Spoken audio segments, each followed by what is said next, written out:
बिस्मिल्लाहिर्रहमानिर्रहीम। अस्सलाम वालेकुम। मेरा नाम मुज़फ़्फ़र सुल्तान है। आज हम 9th क्लास का सेकंड यूनिट पढ़ेंगे जिसका टाइटल है पेट्रियाटिज़म, हुब्बुल वतनी। इसकी उर्दू ट्रांसलेशन में आपको पढ़ के सुनाता हूँ, आप गौर से सुनिएगा, इंशाअल्लाह ये चैप्टर आपका क्लियर हो जाएगा। हुब्बुल वतनी का मतलब मादरे वतन के लिए मोहब्बत या किसी शख्स का अपने मुल्क के लिए अकीदत और वफ़ादारी है। ये मुहब्बे वतन अपने मुल्क के लिए मोहब्बत करता है और जब ज़रूरत पेश आती है तो जान की कुर्बानी देने के लिए तैयार होता है।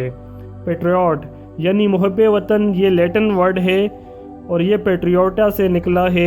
इसका मतलब है हम वतन और ये काबिल तारीफ़ खूबी तसव्वुर की जाती है। हुब्बुल वतनी लोगों को ताकत और वतन और कौम के मफादात को तहफ़्फ़ुज़ फराहम करती है। एक मुहब्बे वतन के लिए मुल्क की सालमियत, इक़्तिदार आला, वहदत और इज़्ज़त देने वाली इक़्तिदार हैं जिन पर कोई समझौता नहीं किया जा सकता। मुहिब्बान वतन इन इक़्तिदार को कायम करने और उनकी हिफाजत के लिए कुर्बानी देते हैं।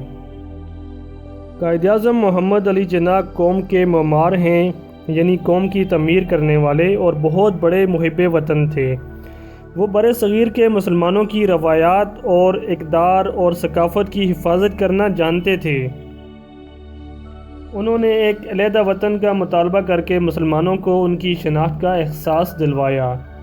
आप रहमतुल्लाह अलैह ने फरमाया, हमें हुब्बुल वतनी की समझ को परवान चढ़ाना चाहिए जो हमें मुत्तहिद और ताकतवर कौम बनने के लिए उभारती है।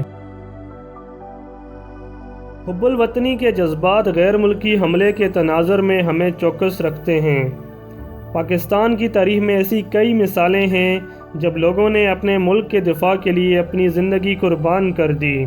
1965, 1971 और कारगिल की जंग में बहुत से बहादुर सिपाहियों ने अपने मादरे वतन की हिफाजत की कोशिश में अपनी जानें कुर्बान की। Captain Mohammad Sarwar, major Tufail Mohammad, major Aziz Bhatti, pilot Rashid Minhas, major Mohammad Akram, major Shabbir, captain Karnal Sher Khan और हवलदार लालक जान, सब ने अपनी जानें कुर्बान करके अपने मादरे वतन की हिफाजत की।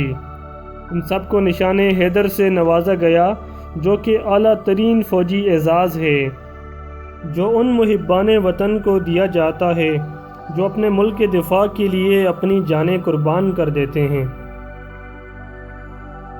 इसलिए हुब्बुल वतनी महज एहसास ही नहीं बल्कि एक ऐसा ज़िंदा जज्बा है जो एक कौम में मुसलसल जोश पैदा करता है और उनकी रहनुमाई करता है। S.W. स्कॉट ने कहा, जो आदमी जज्बा हुब्बुल वतनी से महरूम है उस आदमी की तरह है जो सांस तो लेता है लेकिन उसकी रूह मुर्दा हो चुकी होती है कि कभी उसने खुद से ये भी नहीं कहा होता कि ये मेरी अर्ज़े पाक है, ये मेरा वतन है।